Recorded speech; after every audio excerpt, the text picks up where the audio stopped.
I'm not going to start out like Randy Pausch did doing push-ups, right, to show you how fit and everything I am.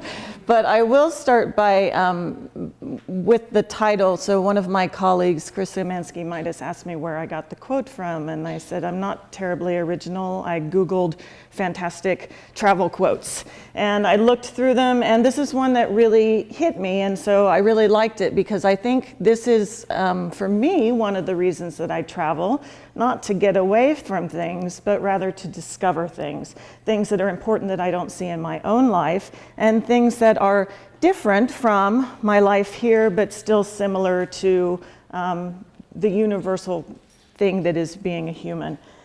So tonight what I'm going to try to do is touch on 3 main points and share a little bit about why I really like to travel and why I think it's really important. So, as Gwen said, I grew up in Southern Ohio, and I was a farm kid growing up in the 1970s and the 1980s. And there weren't a whole lot of opportunities to travel abroad. We were what a lot of people call land rich and cash poor. But my house was full of books. We had a library downstairs, and there were lots of books written by faraway people about faraway places. The Secret Garden, which is a story about an English girl who discovers a garden, was one of my favorites. And we also had a house that was full of memories of people who were different than we were, or like real live strange people living in our house. And I think one of the first conscious memories I have of people being different is associated with this back bedroom above the kitchen in my parents' house. And you go up through the back staircase, and when I was a little kid, it was full of trunks and boxes of things that had been long abandoned by their owners. And I remember asking my Meemaw, so my dad's mother, when I was a little kid, who lived in that room when you were a kid on the farm or an adult on the farm? And she said, well, for about a year, there was a Ukrainian couple by the name of the Kulauts family. And they were Ukrainian Jews who had to escape the Second World War. And so they lived in this teeny tiny space for about a year. And I thought, wow, how different their life must have been. They didn't travel because they wanted to. They traveled because they had to. And then I kind of think there's this magical spell around the back room. And Willow and Maren have been there. It's kind of a junk space right now, too. But it housed 2 foreign exchange students who lived with me when my family, when I was a junior and senior in high school. The first one was Liv Kari Dursen, and she's from Norway. And this is her here, right? And I had an opportunity to visit her when I was an exchange student later on in Germany. And the second one was Chris Worthington, who traveled all the way back to the United States several times from Australia because she felt so at home in Southern Ohio, which was so very different from where she had grown up outside of Sydney. So to say that we were kind of an atypical family for Southern Ohio, or at least I was atypical, is, I think, pretty spot on. I always knew that we had come from someplace else. I mean, my parents had been there for a long time, and there were multiple generations. I think I was the 5th generation to be born and raised on the farm. But we had these weird cultural traditions, which my children can also attest to. Like once a year at Thanksgiving, when the extended family would gather, at the end of the Thanksgiving meal, we would pull out this rock-hard plum pudding. And it was awful. And we made it every year, and I swear it traveled over on the Mayflower with my ancestors, right? But we did it because it was tradition. And we would sing songs that were peppered in German, right? And there were just things that reminded us of our cultural heritage. And so having been exposed to different languages and stuff, it's no surprise that at the end of my high school year, I decided to do something that was pretty not typical in 1985.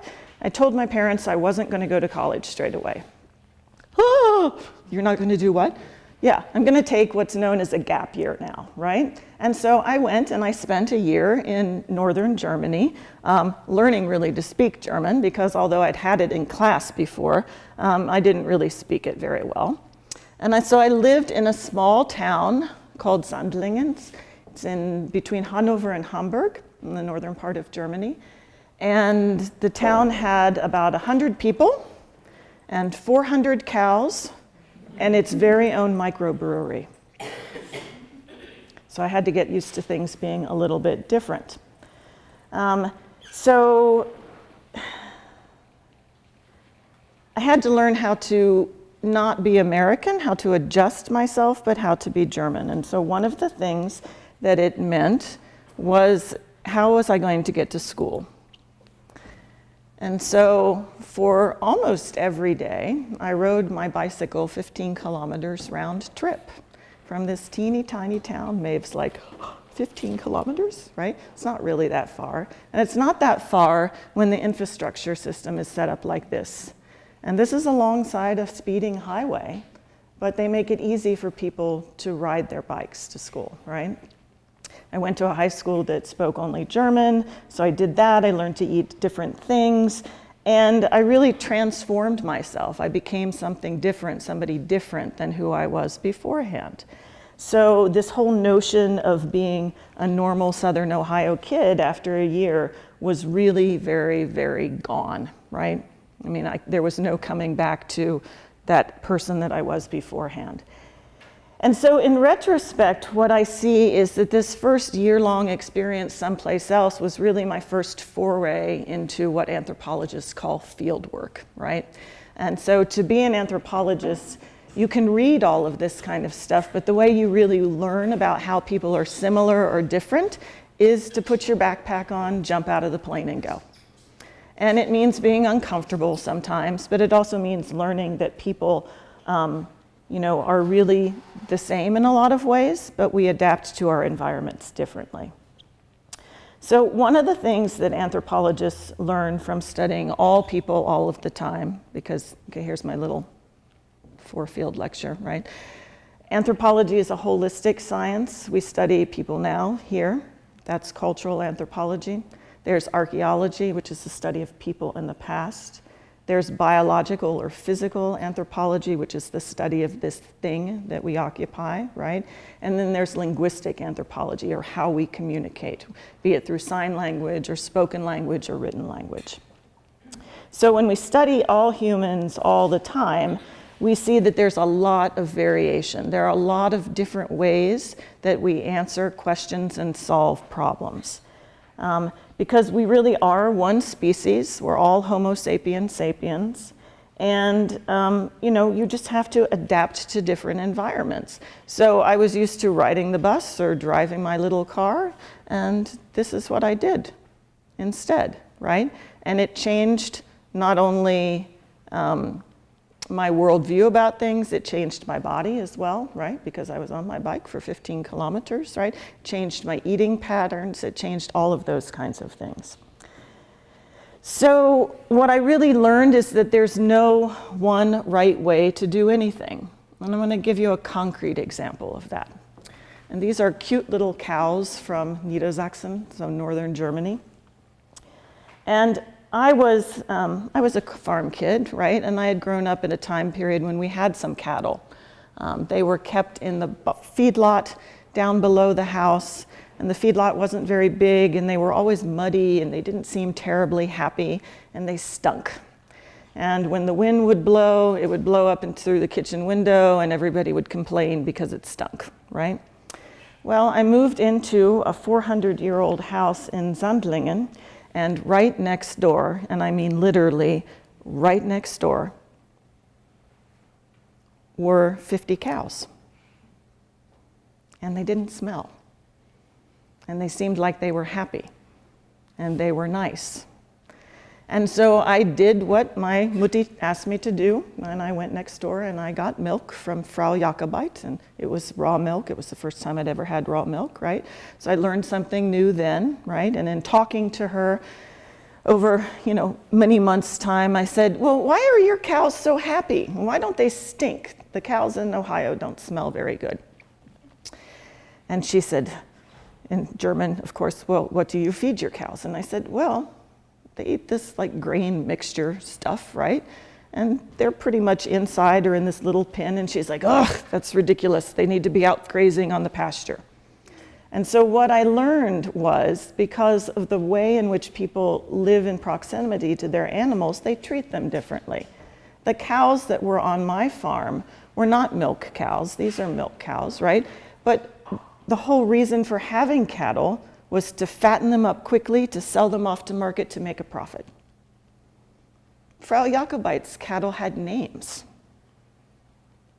She sold them. They were part of her economic livelihood, right? But she was more interested in making sure that her community was taken care of rather than putting money in her pocket. And this is where I first learned that when you turn cattle out on the pasture in the spring, the milk becomes thicker and creamier and has a little bit of a greenish tint to it. Why? Because that's what the cows are eating, right? And in the winter, when they only have hay, it tastes different. This is when I learned that the American way of doing things is not always the best way of doing things, right? And so a whole nother lecture would be about how we produce our food in this world, right now. CAFOs are not the most ecologically or economically sustainable, and that perhaps revisiting this notion of local farming systems would be a better option in some instances. So part of what drove that were the physical structures, the cultural, the material culture, right? So this isn't the house that I lived in, but it's one that's just right next door. And what you can see it's 400 years old, and it's not just a house, it's a barn, right? In the very front of the barn are the animals, and in the back and in the top are the people. Why would you feed them something that makes them smell bad when you live in the same space? So our physical proximity to things and the way in which we view the world makes us think about things differently, and we have different ways in which we do things. So this really brings me to the first point, and I'm going to quote fellow anthropologist Michael Wesch. He's at Kansas State University, and he says that cross-cultural variations that we see around the world and those things that we all share as humans, how we form families, how we feed ourselves, how we bury our dead, are not neither right or wrong. They're simply an illustration of the range of human potential and possibility. Our assumptions, our beliefs, our values, ideas, and even our abilities are largely a product of our culture. So how we learn what is right and wrong is based on what our culture is. And anthropologists call this enculturation. I'm sure psychologists call it something different, right? But how we learn is based in what we're exposed to. Okay, so prep yourself, Willow and Maren, because here you are. Several years ago, I think that one of the most important things you can do with your children is travel with them. Because how we learn is based on what we're exposed to. So these are the people that I lived with, Mutti and Papa. This is my sister Christina. These are my nieces, and these are my children. This is not the first time they had been to Germany. It was the second time. The first time they went to Germany, Maren was almost just 6 months old. Willow was a little over a year, and it was right after 9/11. And everybody was freaked out. And Michael and I said, no, we're going. We're going because it's important. We're going because we need to, right? We need to see these people. We need to show people that we're not scared to travel. So even though my children were punished in the school system for being gone, right? Because even though they learned so much, they went and saw Bergen-Belsen.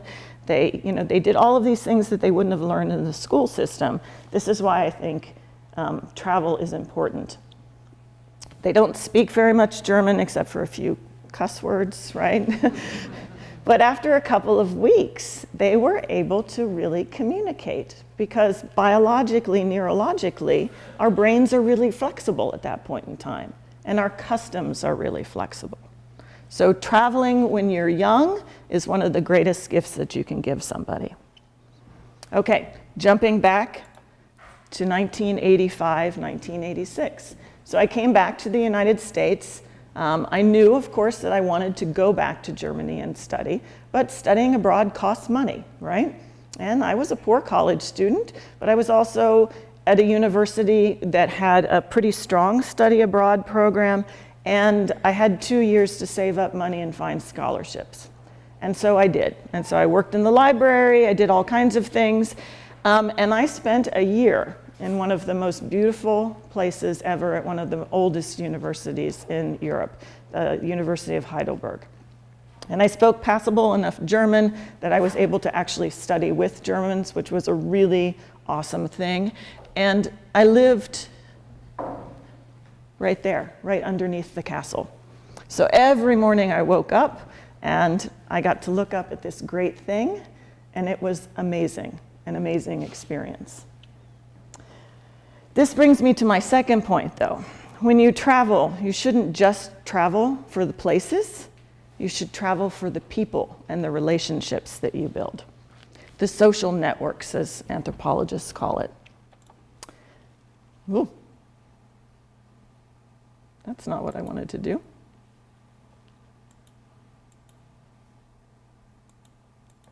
So this group of people, that's what I wanted to do.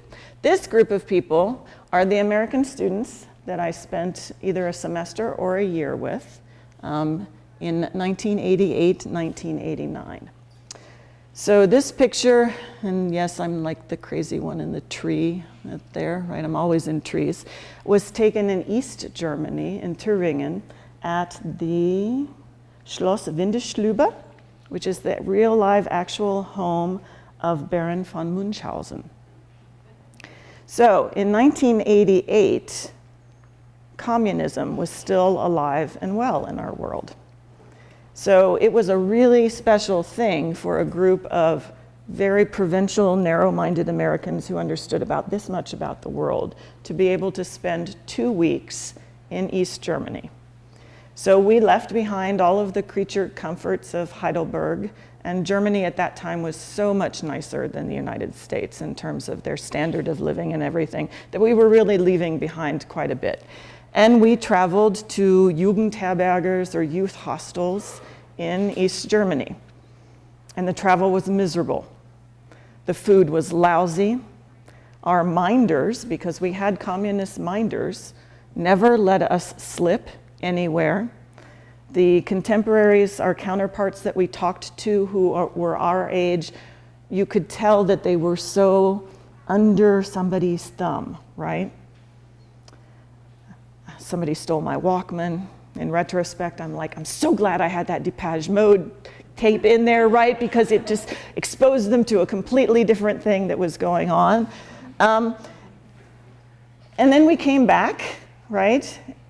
And in, I think it was November 9th, 1989, just a few months after we had returned to the United States, the world that we had just visited disappeared because the Berlin Wall fell and all of the social structure and the political structure and the economic structure which had held Eastern Europe together crumbled.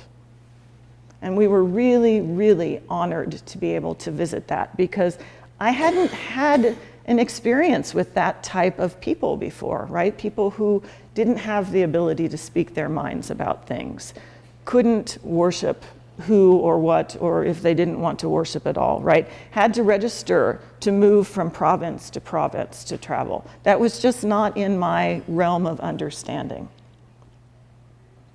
So I'm really, really glad that I did that, because one of the things that I'm certain that I do now, because I had this experience, is that rather than responding to differences with ignorance or hate, I respond with curiosity. I just ask that 2-year-old question, why? Why is it that you have to register when you go from place to place to place? And I don't forget the look on Matthias's face, one of the East Germans that we talked to, and he said, yeah, well, I have this little Trabi, this little car, and I can only drive it 50 kilometers before I have to pass through a checkpoint. And I'm like, what, 50 kilometers? Wouldn't even get me to Galesburg, and you want me to pass through a checkpoint? It's not a different country, right? And simply asking him why, and him going,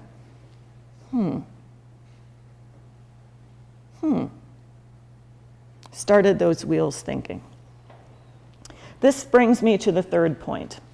So like mindful eating or mindful shopping, travel can be both educational and political. Think about that, educational and political. Rick Steves, who probably everybody knows, right? He's one of the best known travel writers around, writes travel guides mostly for Europe and does really nice PBS talk shows about it. Writes that Americans who travel thoughtfully get a broader perspective and a better understanding of what the planet is truly like. And I agree with him.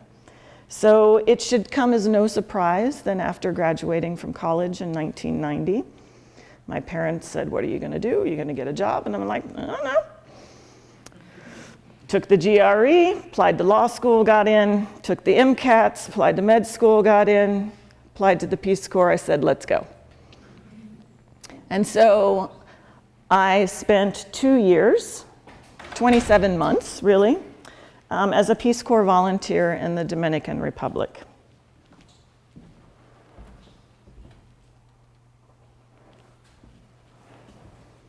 I had traveled to Eastern Europe. I had seen poverty. I had grown up in Appalachia. My husband grew up without running water and electricity. I thought I knew what poverty was. I had no clue. No clue. But I spent 27 months there and in traveling to neighboring Haiti and through war-torn Central America at this point in time.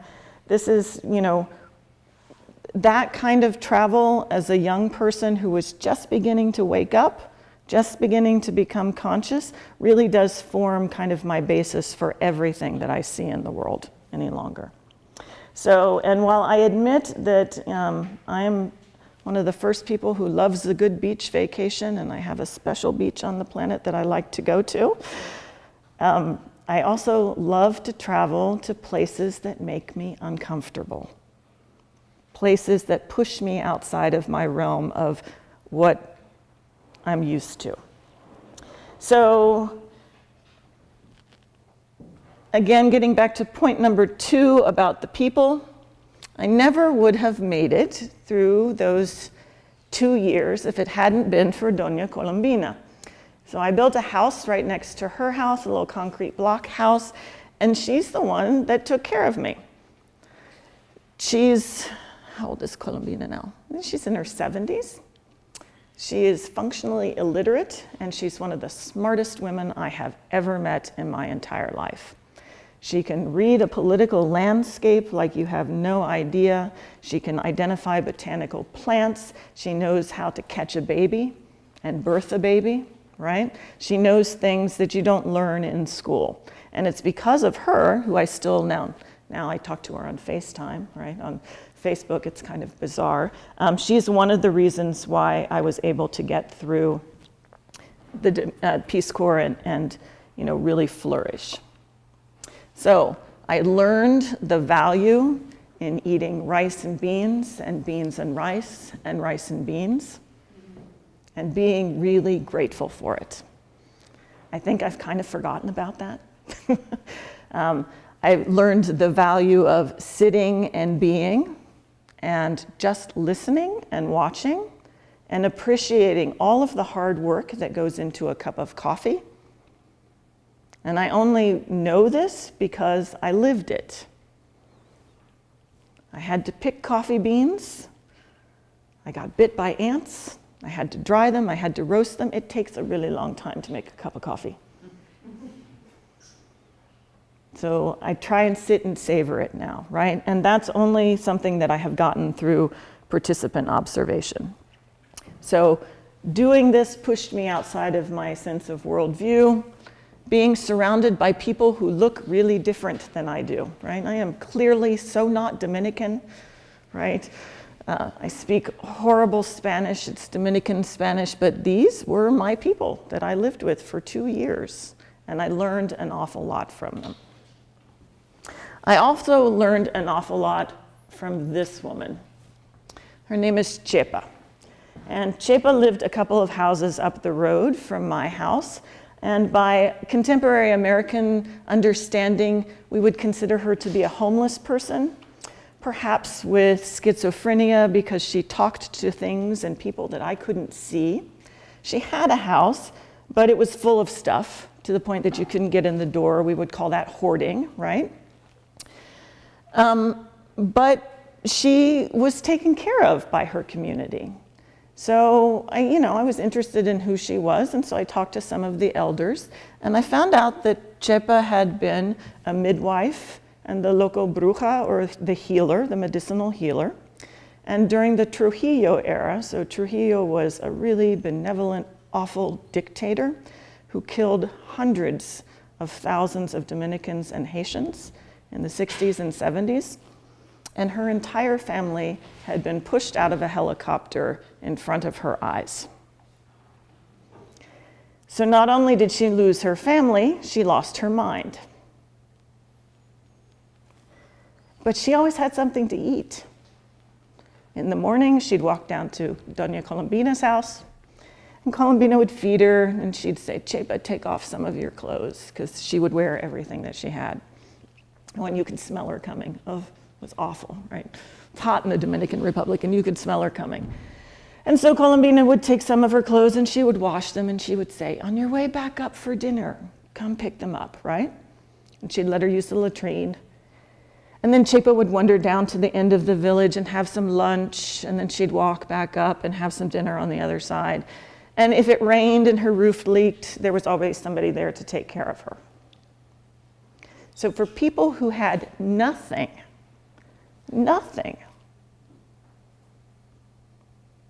I learned there's always something to give.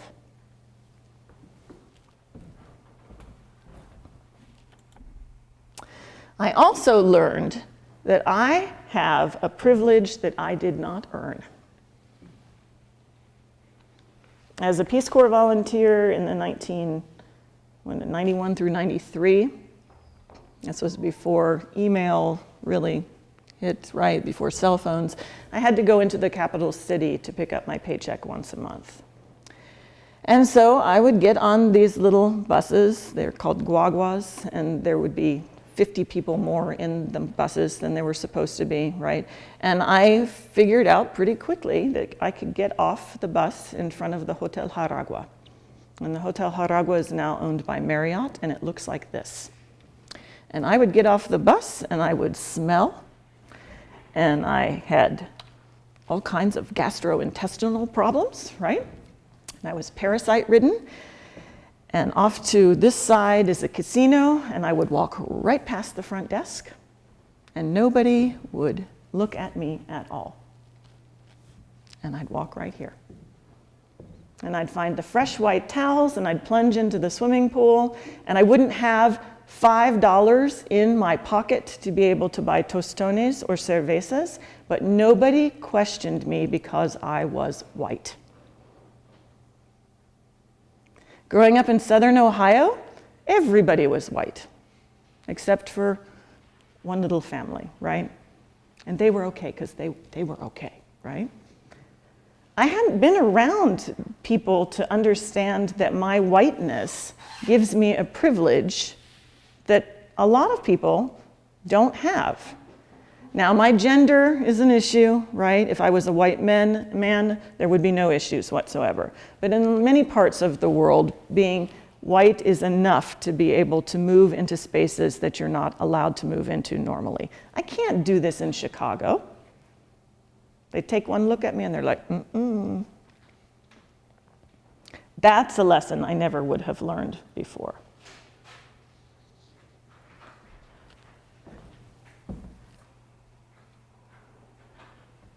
So, over Thanksgiving, my family and I traveled to Bosnia, I know, I hear you. You're like, who the hell goes to Bosnia for Thanksgiving break? It's a week. I wouldn't have gone there had it not been for Frank and Julian and Katja. Guess what? I went to school with Frank in 1985. And we are really good friends. And Julian is my godson, and he's a diplomat in Sarajevo. And so we went. And I think even though it was a really short trip, I think it's one of the most important trips that we've done in a really long time. Besides looking really cute and posing in front of everything, right? We went to a place that is freshly emerged on the other side of war. So this is Sarajevo. This is actually taken from a really cool restaurant that we went to that sits up over the city. And one of the first things that you notice are all of these white things in the foreground. And this is one of the many, many cemeteries around Sarajevo and around Bosnia in general, because they really only 15, 20 years ago came out of a really awful civil war. And this restaurant has a great view, right? And Frank and Katja's apartment looks like it could be in Chicago. It's got IKEA furniture and everything. But then you step outside and you see this. Literally around the corner, there are remnants of war. And we walked down from their apartment to Old Town Sarajevo, and Frank is telling us that this is called Sniper Alley because it's the main artery from the airport to where everybody had things set up in order to be able to have their headquarters. And you look to the left and you look to the right, and this is what you see. And if you looked a little bit deeper, what you saw is the way in which the people interacted with each other. Not like here, right? Everybody's like, oh, hey, yeah, whatever. People don't pay much attention. People in Bosnia are still very, very cautious and very guarded because the Bosnian War was about religion, right? At least that's what they said it was about. It's really about power struggle. But you had people who had been neighbors, Bosniak Muslims and Serb Croatians and Christians, who had been neighbors, who had married each other, who all of a sudden then were killing each other. And it lasted for a really, really long time. It's an awful modern war. One of the places that we happened to visit was on the coast, a place called Mostar, which is a beautiful kind of medieval city. And we had this really fantastic tour guide. I don't remember what her name was. Do you? No. But she reminded me of Tanya Hamer, the girls' Spanish teacher here, right? She was a teacher. And she was just this wonderfully warm woman. And she talked about how her family was that oddball family like mine was. She had Muslims and Christians who married together and brothers and sisters who were fighting against each other. And I remember she explained this to the girls, and Willow and Maren looked at each other and they were like, that's just stupid. And I thought, yeah, it is just stupid, right? And to understand this when you're young, to understand that these kinds of constructions that we put in front of each other are really cultural conceptions, right? And that you don't have to be Muslim to go to one of the most beautiful and holy places on the planet, this old monastery that, I don't know how, 800, 900 years old. The oldest monastery in Bosnia-Herzegovina. Beautiful place, right?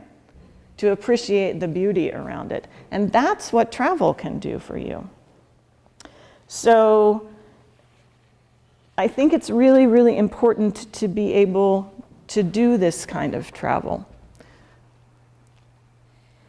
To travel to places like India, which are hard places to go, right? Really, really hard. India it's a whole other place. It's a whole other level of humanity. But there's such beauty that's there. So many lessons to learn.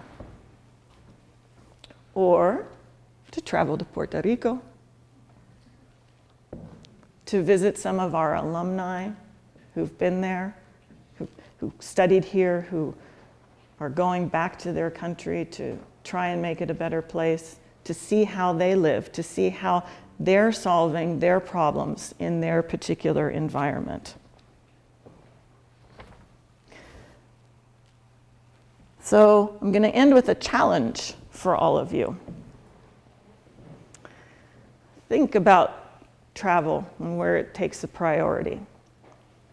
The iPhone 10's coming out next year. If you have enough money for a new iPhone, you have enough money for a plane ticket. Don't pick someplace comfortable. Pick someplace that's different than you would normally go to. Take a backpack. Nothing else. Put it on, get your passport, and travel. Be mindful of what you learn and the people that you meet. So Mark Twain said this a really long time ago. He said, broad, wholesome, charitable views of men and things cannot be acquired by vegetating in one little corner of the earth all one's lifetime. Get your passports out, buy your plane ticket, make the world your classroom. Thank you.